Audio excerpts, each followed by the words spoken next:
اعوذ باللہ من الشیطان الرجیم بسم اللہ الرحمن الرحیم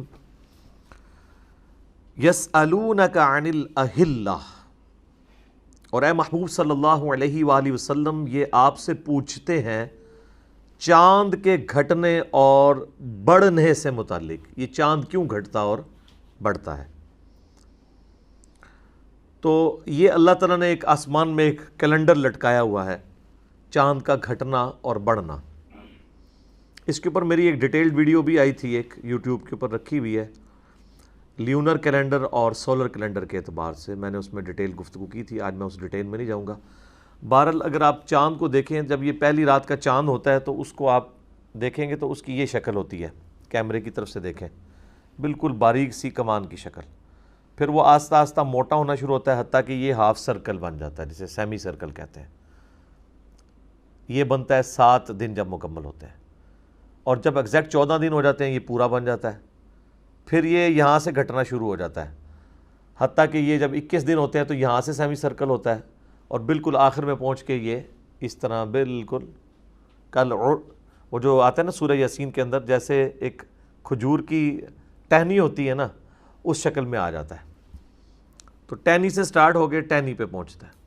جو لوگ چاند کو دیکھ کے تاریخ کا اندازہ لگا سکتے ہیں، ان کے لیے بڑی آسانی ہے، یہ اللہ کی طرف سے کیلنڈر ہے کہ وہ اس کے رخ کو دیکھ کے آئیڈیا کر لیتے ہیں کہ اس وقت چاند کی کون سی تاریخ چل رہی ہے۔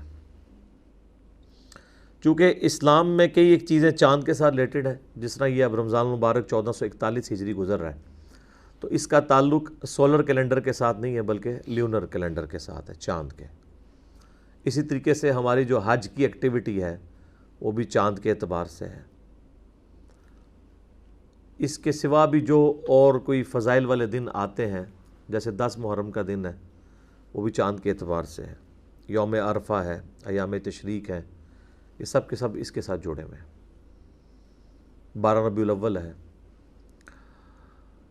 لیکن جو ہماری نمازیں ہیں وہ سورج کے ساتھ ریلیٹڈ ہے، کہ سورج کی روشنی میں جب ایک ورٹیکل چیز کا سایہ ایگزیکٹ اس کے اپنے سائے کے برابر پلس سایہ اصلی جو سب سے کم سایہ ہوتا ہے دن میں، اس کے برابر ہو جائے گا تو وہ آپ کا عصر کا وقت شروع ہو جاتا ہے۔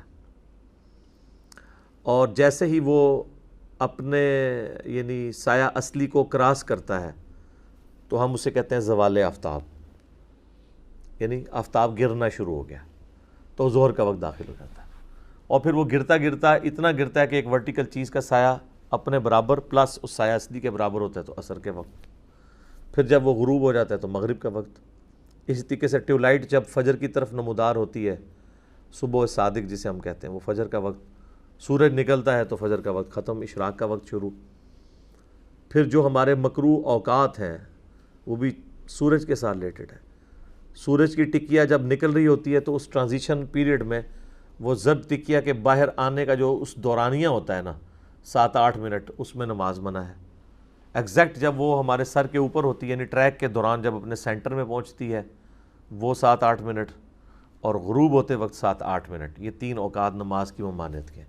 اس میں صرف ایک ریلیکسیشن ہے، بخاری مسلم میں حدیث ہے کہ اگر کسی نے طلوع آفتاب سے پہلے فجر کی 1 رکعت بھی پا لی تو اس نے نماز پا لی۔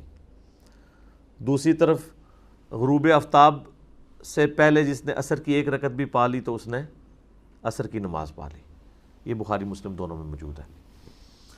تو یہاں پر چونکہ اب یہ چاند کا ذکر آ رہا ہے تو یہ کانٹیکسٹ چل رہا ہے حج کا۔ حج سے بات کیوں سٹارٹ ہو رہی ہے؟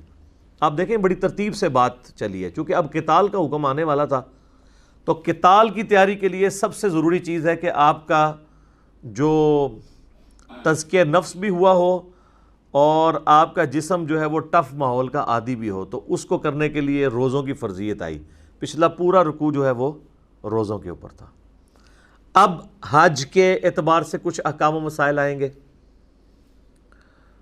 اور حج اس وقت آلموسٹ امپاسبل ہوا ہوا تھا، کیونکہ مکہ مشرکین عرب کے قبضے میں تھا، مسلمان تو اپنی جان بچا کے مدینہ آئے ہوئے تھے، تو اب مکے کو آزاد کرانے کے لیے قتال کی ضرورت ہے۔ تو یہ ایک پوری ترتیب سے چیزیں چل رہی ہیں، پہلے مکے کی اہمیت بتائی جائے گی، حج کی اہمیت، پھر مسلمانوں کو اس میں کہا جائے گا کہ ہاں بھائی اب تمہیں اجازت دیتے ہیں کہ جس طرح انہوں نے تمہاری سرزمین سے تمہیں نکالا ہے تم بھی ان کے ساتھ قتال کر سکتے ہو اور اپنے اس سرزمین مقدس کو واپس ان سے لے سکتے ہو جس سے انہوں نے تمہیں نکال دیا. یہ پورا تانا بانا ہے اس کا. تو اب آپ دیکھیں کتنا اس کے اندر ربط موجود ہے. یسألونک عن الاہلہ، اے نبی علیہ السلام آپ سے یہ پوچھتے ہیں چاند کے گھٹنے اور بڑھنے سے متعلق. قل ہی مواقیت للناس والحج، تو فرما دیجئے کہ یہ چاند کا گھٹنا اور بڑھنا یہ اس لیے ہے کہ اس سے اوقات کی علامتیں ظاہر ہوں حج کے لیے. لوگ آتے ہیں ان کو یہ پتہ چل جائے کہ اچھا یہ اب شوال کا مہینہ شروع ہو گیا، اب یہ ذی قعدہ کا مہینہ شروع ہو گیا، اس کے بعد ذو الحجہ کا مہینہ آئے گا. یہ 4 مہینے حج کے اعتبار سے امپورٹنٹ ہوا کرتے تھے. محرم کے فوراً بعد شوال، اور پھر اس کے بعد ذی قعدہ، اور پھر ذو الحجہ، یعنی رمضان المبارک کے فوراً بعد شوال، ذی قعدہ اور ذو الحجہ. تو یہ جو 3 مہینے تھے نا، شوال، ذی قعدہ اور ذو الحجہ، ان کو حج کے مہینے کہا جاتا تھا کیونکہ لوگوں کے پاس اس وقت تیزی سے سفر کرنے والی کوئی گاڑیاں یا جہاز تو نہیں ہوتے تھے، تو لوگ رمضان کے فوراً بعد ہی حج کے لیے نکل پڑتے تھے، دور دراز کے جو لوگ ہیں. بلکہ جب یہ بعد میں کام پھیلا پھر تو اگلے حج کے لیے اس حج میں تیاریاں شروع ہو جاتی تھیں. 4-4 5-5 مہینے کے لیے لوگ سفر کرتے تھے. تو یہ لوگوں کے لیے وقت کے اعتبار سے اللہ نے یعنی علامت مقرر کی ہے اس چاند کو. وَلَيْسَ الْبِرُّ بِأَن تَأْتُوا الْبُيُوتَ مِنْ ظُهُورِهَا، اور یہ کوئی نیکی نہیں ہے کہ کوئی شخص اپنے گھر کے پچھلے دروازے سے داخل ہو. وَلَكِنَّ الْبِرَّ مَنِ اتَّقَى، بلکہ نیکی تو دراصل یہ ہے کہ کوئی اللہ سے تقوی اختیار کرے، اللہ سے ڈرنے کی روش اختیار کرے. وَأْتُوا الْبُيُوتَ مِنْ أَبْوَابِهَا، اپنے گھروں میں داخل ہوا کرو ان کے اصلی جو دروازے ہیں، جو سامنے والے فرنٹ دروازے ہیں انہی سے ہی. وَاتَّقُوا اللَّهَ، اور اللہ سے ڈرو. لَعَلَّكُمْ تُفْلِحُونَ، تاکہ تم فلاح پا جاؤ. اصل میں یہ ایک ٹریڈیشن تھی وہاں پہ مشرکین عرب میں. صحیح بخاری میں اس کی ڈیٹیل آتی ہے کہ ایک دفعہ جب وہ اپنے گھر سے حج یا عمرے کا احرام باندھ کے نکلتے تھے نا، تو ان میں یہ عقیدہ تھا کہ اگر ہم ایک دفعہ گھر کے دروازے سے باہر نکل گئے ہیں نا، تو اب کوئی چیز اگر وہ گھر بھول گئے ہیں نا تو گھر واپس نہیں آ سکتے، اور اگر واپس آئیں گے نا تو گھر کے پچھلے دروازے سے انٹری ماریں گے، سامنے سے نہیں، کیونکہ ادھر سے تو ایک دفعہ نکل چکے ہیں. تو جس طرح ادھر بھی کئی ایک چیزیں یعنی لوگوں نے مشہور کی ہوتی ہیں. یعنی آپ دیکھ لیں ہمارے اسلام کے اندر بھی جو لوگ اعتکاف بیٹھتے ہیں ان کے بارے میں ہوتا ہے کہ جن کپڑوں میں آپ نے اعتکاف بیٹھنا ہے نا انہی میں اٹھنا ہے. تو وہ پھر انہی گندے کپڑوں میں پسینے بدبودار اسی طریقے سے نہ ان کو علماء نہانے دیتے ہیں، بلکہ کئی لوگ تو ناخن بھی نہیں کاٹتے اس میں، نہ خوشبو لگاتے ہیں، نہ غسل کرتے ہیں. وہ کہتے ہیں نہیں صرف فرض غسل کر سکتے ہیں، اس کے سوا نہیں کر سکتے. تو یعنی ایک چیزوں کو بڑا مشکل بنا کے پیش کیا ہوتا ہے. تو یہ پہلے بھی تھا اس طرح. تو اب دیکھ لیں اسلام تو اس طرح کی ساری متھ جو ہے نا ان کو توڑتا ہے کہ یہ تم نے خام خواہ اس کو تقوی بنایا ہوا ہے. یعنی اصل جو چیز ہے، جس طرح یہاں پہ بھی ہمارے معاشرے کے اندر تقوی کی علامت جو ہے نا وہ انسان کی سچائی، دینداری، حقوق العباد کی پاسداری، اسی طریقے سے حسن اخلاق، یہ نہیں ہے، بلکہ یہ دیکھا جاتا ہے اس کی داڑھی کتنی بڑی ہے اور پگڑی کس سٹائل کی ہے، بہت بڑی، اور ٹوپی کتنے اونچے ترے والی ہے. پورے جو سامنے کے سارے جس کو کہتے ہیں نا آپ گیٹ اپ، اس کے اندر پورے کا پورا دین داخل ہوا ہوتا ہے ظواہر کے اندر. تو وہ بخاری شریف میں آتا ہے کہ وہ پچھلے دروازے سے داخل ہوتے تھے، اور گھروں میں پچھلے دروازے تو ہوتے ہی نہیں تھے، یعنی بیک سائڈ سے وہ دیوار پھلانگ کے اندر آیا کرتے تھے. سب کے پاس تو اتنی بڑی مکان تو نہیں ہوتے کہ ان کے 2 دروازے ہوں. تو کتنی وہ تکلیف کاٹتے تھے اور اس کو نیکی سمجھتے تھے. تو اللہ نے فرمایا یہ کون سی نیکی تم نے بنائی ہوئی ہے؟ نیکی یہ نہیں ہے کہ کوئی پچھلے دروازے سے داخل ہو، یا آج کے دور میں کہا جائے گا کہ نیکی یہ نہیں ہے کہ گندے مندے کپڑوں میں اعتکاف بیٹھے رہو، بلکہ تقویٰ تو یہ ہے کہ تم اللہ تعالیٰ کا خوف اختیار کرو. اور اگر گھروں میں داخل ہونا ہے، کوئی چیز بھول گئے ہو، واپس آنا پڑ گیا، تو انہی دروازوں سے داخل ہو جن دروازوں سے تم لوگ نکل کے گئے تھے. اس میں کیا مسئلہ ہے؟ وَقَاتِلُوا فِي سَبِيلِ اللَّهِ الَّذِينَ يُقَاتِلُونَكُمْ وَلَا تَعْتَدُوا، اور قتال کرو اللہ کی راہ میں ان لوگوں کے ساتھ جنہوں نے تمہارے ساتھ قتال کیا، تم سے لڑے، وَلَا تَعْتَدُوا، لیکن ان کے ساتھ زیادتی نہیں کرنی، ان اللہ لا يحب المعتدین، بے شک اللہ تعالیٰ زیادتی کرنے والوں کو پسند نہیں کرتا۔ یہ جو اکثر بتایا جاتا ہے نا جی محبت اور جنگ میں سب کچھ جائز ہے، یہ بھی اس کے خلاف ہے یہ آیت، کہ جنگ میں بھی سب کچھ جائز نہیں ہے، ایک خاص لیول تک آپ جا سکتے ہیں، اس سے آگے نہیں۔ مسلم شریف میں ڈیٹیل حدیث ہے کہ نبی علیہ السلام جب بھی کوئی لشکر روانہ کرتے تو فرماتے کہ بچوں کو قتل نہیں کرنا، عورتوں کو قتل نہیں کرنا، کوئی درخت نہیں توڑنا، ٹھیک ہے، جو لوگ میدان جنگ میں نہیں آئے ہوئے ان کو قیدی نہیں بنانا۔ یہ نہیں ہے کہ آپ نے ایک شہر فتح کیا ہے تو جو لوگ آپ سے لڑنے کے لیے وہ تو چند ایک لوگ تھے، اب جو شہر کے اندر عوام ہے اس عوام کو اپنا غلام نہیں بنانا۔ آپ دیکھ لیں، ورنہ تو مسلمانوں کی لونڈیاں لاکھوں کی تعداد میں ہوتی ہیں اگر یہی ہوتا۔ یہ لونڈیاں صرف وہ عورتیں تھیں جو میدان جنگ میں مسلمانوں سے لڑنے کے لیے اپنے مردوں کے شانہ بشانہ میدان جنگ میں آئی ہوئی تھی، بارڈر کے اوپر، ان کو لونڈیاں بنایا گیا۔ لیکن ان کے بھی حقوق ہیں کہ جو خود کھانا ہے وہ ان کو کھلانا ہے۔ اس میں بھی کہا گیا کہ ان عورتوں کو آزاد کرو اور ان کے ساتھ خود نکاح کر لو، ان کو ایک آزاد عورت والا سٹیٹس دو، تو یہ اللہ کے نزدیک پسندیدہ ہے۔ باقی جو اپنے علاقوں میں لوگ رہ رہے ہیں، نہ وہ غلام بنائے جائیں گے، نہ ان کی عورتیں لونڈیاں بنائی جائیں گی، صرف یہ ہوگا کہ وہ جزیہ دے کے رہیں گے، اور جزیہ ایک ٹیکس تھا جو وہ وصول کیا جاتا تھا مسلمانوں کی جانب سے، کافروں سے، اس کے اگینسٹ وہ ان کی حفاظت کرتے تھے، اور اگر کوئی علاقہ مسلمان خالی کرتے تھے تو وہ ان کو اس سال کا جزیہ واپس کر دیتے تھے کہ اب ہماری کوئی ذمہ داری نہیں، یہ اپنے جو 4 دینار ہیں، 4 سونے کے سکے سال میں دیے جاتے تھے، یہ پاس رکھو اپنے۔ تو اس وقت کے قبائلی دور میں جب ہر وقت قتل و غارت کا خطرہ لگا رہتا تھا، 4 دینار کے عوض پورے سال کی آپ کی سیکیورٹی اگر مل جائے تو کوئی مہنگی نہیں ہے۔ اور یہ کافروں سے جزیہ لیا جا رہا ہے، مسلمانوں سے بھی لیا جاتا تھا وہ زکوٰۃ، مسلمان بھی ٹیکس پے کر رہے ہوتے تھے، یہ نہیں ہے کہ مسلمان اسی طریقے سے جو ہے وہ، بلکہ آپ کو پتہ ہے عمر بن عبدالعزیز کے دور میں جب اسلام کی یعنی حدود پھیلنی شروع ہوئی اس اعتبار سے کہ لوگوں نے اسلام قبول کرنا شروع کر دیا، تو یعنی کچھ گورنروں کی جانب سے سیدنا عمر ابن عبدالعزیز کو یہ لکھا گیا خط کہ اگر اس طریقے سے تیزی سے لوگ مسلمان ہوتے رہے تو یہ تو ہمارے جزیے کی رقم ہی کم پڑ جائے گی۔ تو حضرت عمر بن عبدالعزیز بڑے ناراض ہوئے، انہوں نے کہا نبی علیہ السلام کو اللہ تعالیٰ نے کوئی ٹیکس کلیکٹر نہیں بنا کے بھیجا ہے، وہ اللہ کے پیغمبر ہیں، تو ہماری تو یہ کامیابی ہے کہ کوئی شخص اسلام قبول کر لیتا ہے، بھلے اسی وجہ سے کر لے کہ وہ جزیے سے بچ جائے، لیکن اسلام میں جب آئے گا تو وہاں بھی اس کو زکوٰۃ تو دینی پڑے گی۔ لیکن اصل یہ وجہ نہیں تھی کہ وہ جزیے سے بچنا تھا، جزیہ کیا تھا؟ اس سے زیادہ مال تو وہاں کے ڈاکون سے لوٹ کے لے جاتے تھے، رومن امپائر کے بدماش جو ٹیکس کلیکٹر تھے وہ آ کے لے کے چلے جاتے تھے۔ 4 دینار تو کچھ بھی نہیں تھا ان کے لیے۔ مسلمانوں کے وہ اخلاق سے متاثر ہوئے کہ مسلمان اتنے اپ رائٹ ہیں، اتنے انصاف پسند ہیں، اتنے منصف مزاج ہیں، اس چیز نے ان کو اٹریکٹ کیا تھا۔ تو اللہ تعالیٰ ہمارا قتال کرنا ہے لیکن حد سے نہیں بڑھنا، اللہ کو حد سے بڑھنے والے پسند نہیں ہے، یعنی محبت اور جنگ میں سب کچھ جائز نہیں ہے۔ بخاری مسلم میں یہ حدیث ہے کہ جنگ دھوکے کا نام ہے۔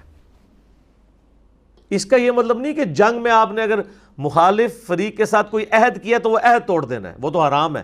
وہ سورۃ الانفال میں آیا ہے کہ اگر کافر کے ساتھ عہد ہے آپ کا تو عہد کو اعلانیہ توڑیں گے، اور اس کو بھی مطلب ایک وقت ملے گا کہ وہ بھی جنگ کی تیاری کرے، جب تک آپ عہد اعلانیہ نہیں توڑیں گے آپ اس کے ساتھ گریلا وار بھی نہیں کر سکتے۔ یہی وجہ ہے کہ مولانا مودودی رحمہ اللہ تعالیٰ نے 1948 میں پاکستانی حکومت کی مخالفت کی تھی اس بات پہ کہ یہ فوجیں کشمیر میں داخل کریں۔ اس لیے نہیں کہ وہ کہتے تھے کہ انڈیا سے جہاد کرنا منع ہے، اس لیے کہ وہ یہ کہتے تھے کہ آپ ملکوں کی باؤنڈری میں بندھے ہوئے ہیں اور آپ اندر خانے تو فوجیں داخل کریں اور اوپر امن کا معاہدہ چل رہا ہو، یہ غلط ہے۔ آپ اعلانیہ جنگ ڈکلیئر کریں کہ آپ ہمارے دشمن ہو، جنگ کے لیے تیار ہو جاؤ، تو بالکل یہ ٹھیک ہے۔ جامعہ ترمذی میں ابو داؤد میں وہ حدیث موجود ہے نا، حضرت معاویہ رضی اللہ تعالیٰ عنہ کے دور ملوکیت کے اندر رومن امپائر سے ایک معاہدہ چل رہا تھا، تو اس معاہدے کی مدت جب بالکل قریب ہوئی تو پورے ہونے کی، تو حضرت معاویہ نے پہلے ہی ان کے بارڈر پہ لا کے فوجیں بٹھا دی جیسے ہی کل کی ڈیٹ میں یہ معاہدے کی ڈیٹ اینڈ ہوگی تو ان پہ ٹوٹ کے ان کا وہ علاقہ ان سے چھین لیں گے. تو وہاں پہ ایک صحابی جو تھے سیدنا عباسہ رضی اللہ تعالیٰ عنہ علیہ السلام، وہ گھوڑے کو ایڑی لگاتے ہوئے تو مسلمانوں کی فوج میں سے نکل کے بارڈر پہ سامنے آ کے کھڑے ہو گئے کہ میں تمہیں یہ کام نہیں کرنے دوں گا، کیونکہ رسول اللہ سے میں نے سنا تھا جس قوم سے تمہارا معاہدہ ہو جب تک اس معاہدے کو اعلانیہ ختم نہ کرو اس طرح ان پہ عمل نہیں کر سکتے. تو حضرت معاویہ کو، حالانکہ وہ اتنے سخت مزاج حکمران تھے، اس صحابی کے سٹینڈ کی وجہ سے اپنا ڈیسیژن واپس لینا پڑ گیا. تو اب دیکھ لیں محبت اور جنگ میں سب کچھ جائز نہیں ہے. جنگ دھوکے کا نام ہے. مراد یہ کہ جنگ میں آپ توریہ کر سکتے ہیں، جھوٹ بول سکتے ہیں اپنی جان بچانے کے لیے، جو سورۃ النحل کی آیت نمبر 106 میں ہے، زندگی موت کی کشمکش بنے تو آپ جھوٹ بھی بول سکتے ہیں. آپ سور کا گوشت بھی کھا سکتے ہیں، مردار بھی کھا سکتے ہیں، غیر اللہ کے نام پہ ذبح کی ہوئی چیز بھی کھا سکتے ہیں، اور بہتا ہوا لہو بھی کھا سکتے ہیں. چاروں چیزیں جو منع ہے ایز اے لاسٹ ریزارٹ. تو جنگ میں بھی سب کچھ جائز نہیں ہے، اس کے بھی اصول ہیں. اور محبت کے تو اصول اتنے اسٹرکٹ ہیں اسلام کے اندر کہ اس کائنات میں سب سے زیادہ محبت مخلوقات میں اگر کسی سے ہو سکتی تھی تو وہ محمد رسول اللہ ہیں صلی اللہ علیہ وآلہ وسلم. لیکن ان کے بارے میں بھی ابو داؤد ترمذی ابن ماجہ میں آتا ہے، ایک صحابی نے سجدہ کیا، آپ نے کہا سر اٹھا کیا کر رہا ہے، جب میں فوت ہو جاؤں گا اور تو میری قبر سے گزرے گا کیا میری قبر پہ بھی سجدہ کرے گا؟ کہا نہیں یا رسول اللہ. تو فرمایا پھر مجھے کیوں کر رہے ہو؟ اگر میں سجدہ جائز سمجھتا تو بیویوں سے کہتا کہ اپنے خامدوں کو سجدہ کریں اس حق کے سبب جو اللہ نے ان کو دیا ہے. تو نبی علیہ السلام نے عشق دے چلے نمبر لے گئے اس چیز کو انڈورس نہیں کیا، بلکہ عقل والی جو روش ہے اس کو سپورٹ کیا. صحیح بخاری میں آتا ہے کہ صلح حدیبیہ کا معاہدہ لکھا جا چکا تھا، اور اسی دوران وہ جو معاہدہ لکھنے والا ہے نا سہیل ابن عمر، وہ مسلمان اس کا بیٹا ہو چکا ہوا تھا، وہ خود کافر تھا، ابو جندل، اور وہ اپنے باپ کی بیڑیاں چھڑوا کے تو وہیں پہ پہنچ گیا مسلمانوں کے اس معاہدے کے دوران. حالانکہ اس وقت یہ تو ایک سمجھ لیں بونس کے طور پہ اسے لیا جا سکتا تھا، لیکن حضور نے کہا کہ نہیں ابو جندل صبر کرو، معاہدہ لکھا جا چکا ہے. حالانکہ وہ ٹرانزیشن پیریڈ تھی، وہ تو طے ہوا تھا کہ اگر کافروں کی طرف سے کوئی مسلمان ہو کر مسلمانوں کے پاس آیا تو واپس کیا جائے گا. تو وہ جب معاہدہ لکھ رہے تھے وہ اس کے بعد تو مسلمان کو ہو کے نہیں آیا تھا، وہ تو پہلے کا مسلمان تھا، وہ تو اس دوران ہی آ گیا تھا. اگر ٹیکنیکلی دیکھا جائے وہ اس معاہدے میں لائن نہیں کرتا تھا، لیکن حضور علیہ السلام اتنے اپ رائٹ تھے کہ کسی دور کے درجے میں بھی میرے اوپر یہ الزام نہ لگے کہ یہ عہد کی پاسداری کرنے والے نہیں ہیں. کیونکہ قرآن میں سورہ بنی اسرائیل میں 10 کمانڈمنٹس میں آیا کہ عہد کی پاسداری کرو، تم سے عہد کے بارے میں پوچھا جائے گا. اور مسند احمد کی حدیث ہے کہ جو عہد پورا نہیں کرتا اس کا کوئی دین ہی نہیں ہے. تو نبی علیہ السلام نے جنگ میں بھی خیال رکھا، ابو جندل کو سہیل ابن عمر کے حوالے کر دیا. حالانکہ صحابہ کو اس وقت بڑا غصہ آ رہا تھا کہ یہ ظالم شخص جو ہے وہ اس کے ساتھ جا کے یہ کچھ کرے گا، لیکن ظاہر ہے صحابہ تو سمعنا وأطعنا، یا رسول اللہ جو آپ نے کہا مان لیا. ٹھیک ہے، اذانیں شروع ہوگی انشاءاللہ، بقیہ کی کلاس اذان کے وقفے کے بعد انشاءاللہ. ہاں جی، اذان کے وقفے سے پہلے ہم سورۃ البقرہ کی آیت نمبر 190 کے اوپر ڈسکشن کر رہے تھے، اور اللہ تبارک و تعالیٰ نے قتال کے حوالے سے کچھ گائیڈ لائنز مسلمانوں کو دی ہیں کہ ایک لمٹ کو آپ نے کراس نہیں کرنا. اب وہی گفتگو آگے چل رہی ہے، وَاقْتُلُوهُمْ حَيْثُ ثَقِفْتُمُوهُمْ، تم ان کافروں کو قتل کرو جہاں کہیں بھی ان کو پاؤ. وَأَخْرِجُوهُمْ مِنْ حَيْثُ أَخْرَجُوكُمْ، اور تم بھی ان کو اسی علاقے سے نکال دو جس علاقے سے انہوں نے تمہیں نکلنے پہ مجبور کیا یا نکال دیا، یعنی مکہ سے. وَالْفِتْنَةُ أَشَدُّ مِنَ الْقَتْلِ، اور فتنہ کرنا، کسی کی زندگی اجیرن بنا دینا، اس کو آزمائش میں ڈال دینا، یہ بڑا جرم ہے قتل کرنے سے. انہوں نے فتنہ کھڑا کیا تھا، یعنی ان کی آپس میں رشتہ داریاں سی اور یہ اپنے رحمی رشتوں کا بڑا خیال کیا کرتے تھے عرب کے لوگ. لیکن جب اسلام کی باری آئی تو انہوں نے مطلب ہر چیز کو بالائے طاق رکھ دیا. یہ چیز نہیں خیال کی کہ ہمارے رشتہ دار ہیں، ہم طریقے سے ان کے ساتھ سلوک کریں، ان کی جائیدادوں پہ قبضہ کر دیا، ان کو ہجرت کے اوپر مجبور کر دیا. تو اللہ تعالیٰ نے مسلمانوں کو اجازت دی کہ اب عدلے کا بدلہ ہوگا، لیکن لمٹ کراس نہیں ہوگی، جتنی انہوں نے تمہارے ساتھ کیا ہے تم اتنا ان کے ساتھ کر سکتے ہو. اسی چیز کو نبی علیہ السلام نے بنیاد بناتے ہوئے پھر جو قریش کے قافلے تھے نا ان کے اعتبار سے ان کا مال لوٹنے کی مسلمانوں کو اجازت دے دی اس کے ایکویلنٹ، جس کی وجہ سے پھر غزوہ بدر ہوئی تھی۔ ابو سفیان کا تجارتی قافلہ آ رہا تھا نا، چونکہ ظاہر ہے انہوں نے مکے میں ہتھیار لیا تھا مال، تو سورۃ الانفال میں ہے کہ اللہ نے اپنے نبی علیہ السلام کے ساتھ یہ وعدہ کیا تھا کہ دونوں لشکروں میں سے ایک لشکر ملے گا۔ تو اکثر کی رائے یہ تھی کہ ہمیں ابو سفیان کا لشکر لوٹنا چاہیے، کیونکہ وہ ہے تجارتی قافلہ، اس میں کوئی سیکیورٹی گارڈز کوئی نہیں ہے، نہتے ہوں گے ہم فوراً کر لیں گے۔ لیکن سورۃ الانفال میں آتا ہے اللہ تعالیٰ تو حق کا حق ہونا اور باطل کا باطل ہونا ظاہر کرنا چاہتا تھا، اس لیے تو مسلمان چاند ایک وہ ڈنڈے اور تلواریں تھوڑی سی لے کے نکلے تھے کہ وہ تو ایک تجارتی قافلہ لوٹنا تھا۔ اللہ نے کہا نہیں، میں تو اب تمہیں لڑواؤں گا ان کے مسلح لوگوں کے ساتھ۔ 1000 کے قریب وہ لوگ آ گئے، یہاں پہ 313 ہیں، وہ بھی نہاتے ہیں۔ یہ نہیں تھا کہ ان کے پاس تلواریں یا کوئی اونٹ ہے ہی کوئی نہیں تھے کہ وہ مطلب وہ لے کے نہیں آئے، اتنے غریب تھے، نہیں تھا، وہ بس نکلی کیٹاسٹرافک کنڈیشن میں تھے۔ تو تبھی اللہ تعالیٰ کی قدرت کا اظہار ہونا تھا نا کہ نہتے لوگوں سے آرمڈ 1000 لوگ وہ مروا دیے جائیں، وہ عربی جو جنگجو مشہور تھے۔ تو پھر مسلمانوں کی داغ بیٹھ گئی۔ ان آیات کو لوگ آؤٹ آف کانٹیکسٹ بھی کوٹ کرتے ہیں کہ جی یہ کہتے ہیں دیکھیں جی قرآن میں لکھا ہوا ہے کہ جہاں بھی قاتل یعنی اس کو کافر کو پاؤ نہ قتل کر دو۔ تو یہ صرف اس آیت کو اس طرح نہیں لینا ہے، یہ کن کافروں کی بات ہو رہی ہے؟ جو مکے کے وہ کافر جنہوں نے مسلمانوں کے ساتھ یہ نہیں ہے کہ آج مسلمان جہاں بھی کو کافر دیکھیں گے تو اس کو قتل کر دیں گے، یہ اس طرح نہیں ہے۔ اور اللہ تعالیٰ ہمارے جو فتنہ انگیزی ہے نا جو انہوں نے مچائی ہے، یعنی زمین کے اندر انہوں نے فساد فی الارض جو کر دیا ہے، یہ بڑا جرم ہے کافروں کا۔ تو اس سے یہ بات پتہ چلی کہ بڑے جرم کو مٹانے کے لیے کبھی کبھار قتال کرنا پڑتا ہے۔ جیسے آپ نے اگر کسی کے اپینڈکس ریموو کرنا ہے تو آپ کو نشتر چلانا پڑے گا، کیونکہ آپ بڑی کاز کے لیے کر رہے ہیں۔ نشتر چلنے سے تو اس سے تھوڑی تکلیف ہوگی، اتنا حصہ جلد کا کٹ جائے گا، بعد میں ریکور ہو جائے گا، لیکن اگر اپینڈکس اندر پھٹ گیا تو بندہ ہی فارغ۔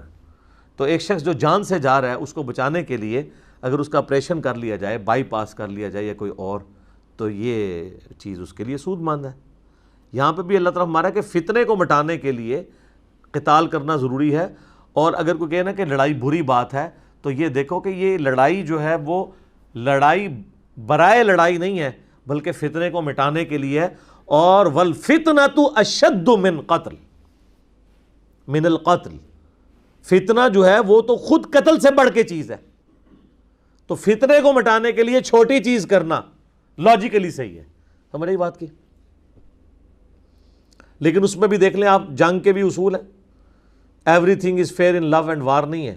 وَلَا تُقَاتِلُوهُمْ عِنْدَ الْمَسْجِدِ الْحَرَامِ، اور دیکھنا مسجد حرام کے پاس قتال نہیں کرنا، وہ حرمت والی جگہ ہے، وہ مکے کی سرزمین ہے، وہاں حرمت والے مہینوں میں تو ویسے ہی جنگ منع تھی، عام حالت میں بھی مکے کے اندر آپ یہ کام نہیں کر سکتے۔